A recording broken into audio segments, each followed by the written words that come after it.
हाय। आज की वीडियो में मैं आपको डिटेल में समझाने वाला हूँ कि किस तरीके से आपको अपने गारमेंट्स को मैनेज करना चाहिए।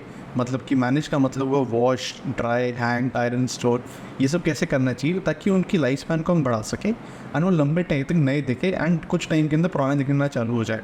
अक्सर नोइंगली अननोइंगली हम ऐसी कुछ गलतियाँ करते थे जिससे कल टाइम के अंदर ही हमारे कपड़े कुछ इस तरीके से दिखना चालू हो जाते हैं। सो इन मिस्टेक्स को आज मैं एड्रेस करने वाला हूँ। सो बारी बारी से हम बात करेंगे हर टॉपिक के बारे में। सबसे पहले सॉर्टिंग, उसके बाद washing, ironing, hanging and last में स्टोरिंग के बारे में। तो वीडियो में आगे बढ़ने से पहले मैं आपको रिकमेंड करूँगा कि आप गारमेंट को उल्टा करके उसके इस लेवल पे ध्यान दीजिए। यहाँ पे हर टाइप के इंस्ट्रक्शंस दिए हुए हैं कि गारमेंट को कैसे वॉश किया जाए, किस टेम्परेचर पे वॉश किया जाए, उसको आयरन कैसे किया जाए। सो अगर ऐसा लेबल आपके गारमेंट पे दे रखा है सो उन सिम्बल्स को आप आँखें बंद करके फॉलो कर लीजिए। अगर आपको इन सिम्बल्स का मतलब समझ नहीं आ रहा तो स्क्रीन पे ध्यान दीजिए। इस इमेज के अंदर सब सिम्बल्स का मतलब लिखा हुआ है, इसको आप यूज़ कर सकते हैं। इसका स्क्रीनशॉट ले लीजिए ताकि आप इसे बाद में इस्तेमाल कर सकें।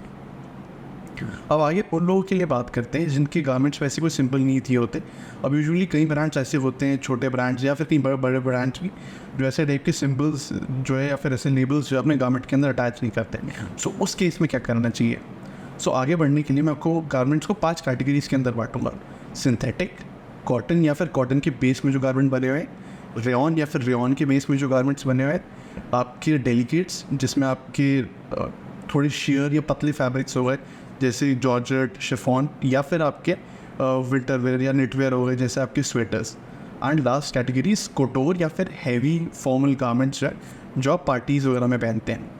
सो मैं रिकमेंड करूँगा जो हैवी एक्सपेंसिव गारमेंट्स हैं इनको तो आप बिल्कुल घर पे वॉश ना करें, ऐसा सोचिए भी मत, क्योंकि इसे घर पे वॉश करने से गारमेंट जो ख़राब हो सकता है एंड आपके बहुत सारे पैसे बर्बाद हो जाएंगे।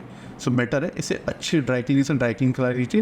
एंड स्टोरेज के इंस्ट्रक्शंस में आगे आपको वीडियो में बताता हूँ कैसे स्टोर किया जाए। अब बात करते हैं बाकी 4 कैटेगरीज़ के बारे में। सबसे पहले हम बात करते हैं कि अगर आपका सिंथेटिक बेस है फैब्रिक पे, मतलब वो सिंथेटिक पॉलिएस्टर से बने हुए हैं, अभी एक्टिव वेयर, स्पोर्ट्स वेयर भी हो सकता है या फिर रेगुलर वेयर के अंदर भी कोई ड्रेस या टॉप हो सकता है, तो आपको इतना ज़्यादा वरी करने की ज़रूरत नहीं है टाइप के गारमेंट्स की, क्योंकि ना ही इनके अंदर ब्लीडिंग का चांस होता है ना ही श्रिंकेज का चांस होता है।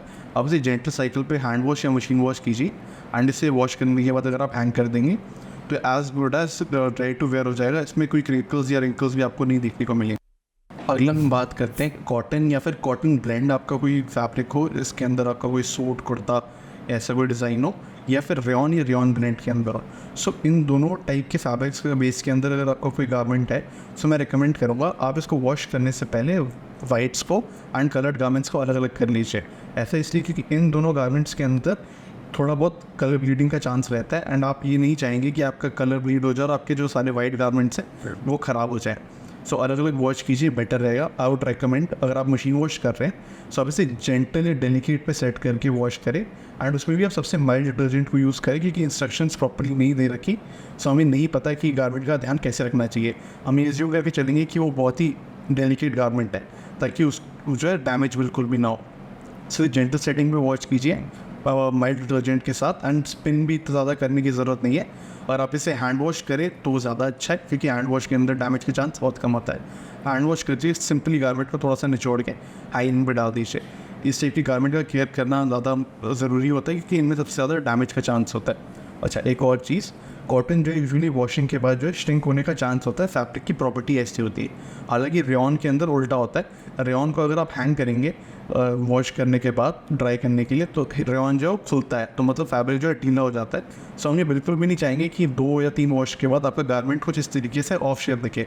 सो बेटर जब इससे रेयॉन बेस्ड फैब्रिक को ड्राई कर रहे हैं और उसे फ्लैट सर्फेस पे रख के वहाँ पर ड्राई करें। नेक्स्ट हम बात करते हैं अगर आपको कोई डेलिकेट गारमेंट है। डेलिकेट मतलब हो गए इंडियन वेयर के कंटेक्स्ट में हो गए कोई बहुत ही पतले गारमेंट फैब्रिक का बना हुआ है, जैसे शिफॉन या फिर जॉर्जेट, या फिर ये कोई नेटवेयर भी हो सकता है, लाइक आपका कैश्मीर का स्वेटर है या फिर कोई जैकेट है लेदर की, इसको हम डेलिकेट्स में ही कंसिडर करेंगे। सो आई वुड रेकमेंड ऐसे गारमेंट्स को आप हैंड वॉश ही कीजिए माइल्ड डिटर्जेंट के अंदर। मशीन वॉश तभी कीजिए जब अगर इंस्ट्रक्शंस दे रखे हैं उसके अंदर, तो नहीं तो इसे हैंड वॉश करके आप इसे सूखने डाल दें एंड इसका ज़्यादा ध्यान रखिए, क्योंकि ऐसे गारमेंट्स को ख़राब होने का ज़्यादा चांस होता है। अब ये तो बात हुई कि डिफरेंट टाइप के जो गारमेंट्स हैं उनको आपको कैसे वॉश करना चाहिए। अब बात करते हैं उन्हें ड्राई एंड हैंग कैसे करना चाहिए। कि गारमेंट अगर एक बार आपने वॉश कर लिए, कुछ टाइप के ऐसे गारमेंट्स होते हैं जो थोड़े से हैवियर साइड पे होते हैं उन्हें आपको स्टैंड पे डालना अवॉइड करना चाहिए। जैसे मैंने रेयॉन के लिए पहले बोला, रेयॉन फैब्रिक को भी अगर आप स्टैंड पे टांगेंगे सुखाने के लिए तो थोड़ा सा ढीला हो सकता है, एंड ऐसा फैब्रिक कुछ इस तरीके का लुक क्रिएट कर देगा। सो ऐसे ही जो कुछ फॉर्मल फैब्रिक्स हैं जैसे चिनॉन वगैरह, आपको बेटर रिकमेंडेड है इसे फ्लैट सरफेस पे ही ड्राई करें एंड सनराइज से दूर रखें, क्योंकि ऐसे टाइप की गारमेंट्स में फेड होने का भी थोड़ा सा चांस होता है। सो उसमें शेड में ड्राई करें एंड फ्लैट सरफेस पर ड्राई करने की कोशिश करें, ताकि गारमेंट जो है उसको ऑफ शेप ना हो जाए ड्राई होने के बाद। वही कॉटन की बात रही, कॉटन को आप यूजुअली हैंग कर सकते हैं। कॉटन फैब्रिक में ऐसा कोई प्रॉब्लम नहीं आएगा आपको, कि कॉटन की प्रॉपर्टी होती है थोड़ा सा श्रिंक कर सकता है वॉश करने के बाद, तो कभी भी एक्सपैंड नहीं करता एंड ऑफ शेप भी नहीं होता। नेक्स्ट हम बात करते हैं आपको अपने गारमेंट को आयरन कैसे करना चाहिए। अभी जो 5 कैटेगरी की मैंने पहले बात करी, इन पाँचों कैटेगरी को आप बहुत ही आराम से स्टीम आयरन कर सकते हैं। स्टीम आयरन की सेटिंग अगर आप मीडियम पे या फिर लो पे रखेंगे तो आप बहुत ही आराम से आयरन कर सकते हैं। गारमेंट में डैमेज होने का चांस कुछ खास होता नहीं है इसके अंदर। चाहे गारमेंट में एम्ब्रॉयडरी हो, प्रिंट हो, कुछ भी हो, बहुत ही आराम से स्टीम आयरन हो जाएगा। तो steam ironing I would recommend. अगर आपके स्टीम आयरन नहीं है, आप हार्ड आयरन से आयरन करते हैं या फिर करवाते हैं, आप 2 चीज़ों का ध्यान रखें। कोशिश कीजिए जब भी आप गारमेंट को आयरन कर रहे हो, आप उसे इनसाइड आउट करके या फिर उल्टा करके फिर उस पर आयरन करें। ऐसे करने से क्या होगा कि गारमेंट के फेड होने का चांस या कलर जो उसका पुराना लगने का चांस वो काफ़ी कम हो जाता है। और दूसरी चीज़, अगर आप ऐसे उल्टा रख के नहीं करना चाहते या फिर गारमेंट के ऊपर ऐसी कोई एम्ब्रॉयडरी या प्रिंट हो रखा है, सो ऐसे में बेटर ये रहता है कि उसके ऊपर कॉटन की ऐसी चादर डाल दे वाइट कलर की, एंड उसके ऊपर लो सेटिंग के अंदर आप उसे आयरन करें। ऐसा करने से आपका गारमेंट जो प्रोटेक्टेड रहता है, तो ऐसा नहीं होगा कि हीट की वजह से उसके अंदर की एम्ब्रॉयडरी ख़राब हो जाएगी या प्रिंट जो है वो चपकने लग जाएगा आपके आयरन से।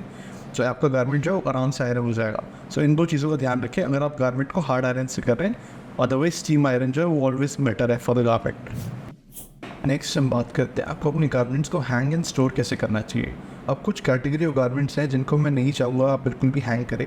ये हो गया आपकी वुलन के अंदर या विंटर वेयर के अंदर कोई गारमेंट है, कोई कैशमीर का स्वेटर है, या फिर कोई कुर्ता है वुलन के अंदर, या फिर कोई बहुत ही हैवी एम्ब्रॉयडर्ड सूट गाउन इस टाइप का कोई डिज़ाइन है, या फिर डेलिकेट फैब्रिक के अंदर जैसे हमने पहले डिस्कस किया शिफॉन, चिनॉन, जॉर्जेट इस टाइप का कोई आपका सूट या कुर्ता है।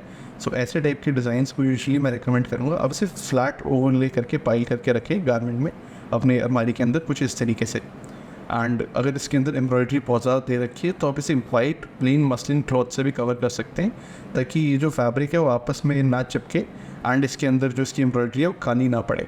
सो ऐसे टाइप के गारमेंट्स को यूजुअली फ्लैट लेयर में ही स्टोर करना चाहिए। हाँ, कुछ अलग एक्सेप्शंस भी होते हैं, जैसे अगर आप टी शर्ट्स या फिर जीन्स की बात करें या फिर आपके ब्लेजर्स की बात कीजिए, so you are better off hanging them. So ऐसे केस में भी हैंगर जो मैं रिकमेंड करूँगा वही स्टील वाले आयरन हैंगर्स को बिल्कुल यूज़ मत करें। ये बहुत ही पतले होते हैं, गारमेंट को लंबे टाइम के लिए टांगेंगे तो गारमेंट ऑफ शेप भी हो सकता है। बेटर है ऐसे वुडन के हैंगर्स या ऐसे वेलवेट के अंदर हैंगर्स भी आते हैं, इससे इसको यूज़ करके अपने गारमेंट को हैंग करें ताकि उसकी लाइफ थोड़ी लंबी रहे। गारमेंट को अगर आप लंबे टाइप के लिए स्टोर करने जा रहे हैं, जैसे कि सीज़न चेंज हो गया, आप विंटर से समर्स आ गया, समर्स आ रहे हैं, विंटर का आपको हटाना है, तो आपको उसको स्टोर करने से पहले 2-3 चीज़ों का ध्यान रखें। बेटर रहेगा जहाँ पे आप उसे स्टोर कर रहे हैं वहाँ पे ज़्यादा ह्यूमिडिटी, लाइट, ये सब चीज़ें ना हो, और दूसरी चीज़ उसके ऊपर गारमेंट पे कोई स्टेन ना हो। गारमेंट में कोई भी टाइप का स्टेन है तो यूजुअली मॉथ्स को अट्रैक्ट करता है, मॉथ या फिर कोई और कीड़ा आपके कपड़े का लग जाएगा, कपड़ा ख़राब हो सकता है। सो इट्स बेटर रिकमेंडेड आप उसके मॉथ बॉल्स भी उसके अंदर डाल दीजिए। एंड गारमेंट्स को हमेशा लंबे टाइम के लिए स्टोर करने से पहले अच्छे से एक बार वॉश करके या ड्राई क्लीन करा के फ्रेश गारमेंट को आपको स्टोर करना चाहिए। ऐसे करने से जब नेक्स्ट सीजन में आप उस गारमेंट को निकालेंगे तो उसके ख़राब होने का चांस बहुत कम हो। So this was everything that you need to know, अपनी गारमेंट का ध्यान कैसे रखना चाहिए ताकि उसकी लाइफ साइकिल लंबी हो। I hope you found this video helpful. आपको वीडियो अच्छा लगा, do subscribe to this channel. और आपको और कोई भी क्वेश्चन आप कमेंट बॉक्स में नीचे लिख सकते हैं, I will give you the answer for this. Thank you.